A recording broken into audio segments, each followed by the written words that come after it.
Привет, друзья! Опубликованы кадры удара российского дрона «Камикадзе Ланцет» в украинскую 155 мм САУ «Зузана-2» словацкого производства.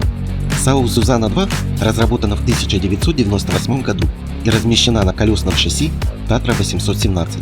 Дальность стрельбы САУ до 40 км, скорострельность до 6 выстрелов в минуту. По официальным данным, САУ «Зузана-2» выпустили всего 28 штук. В результате удара дрона «Ланцет» САУ начался сильный пожар.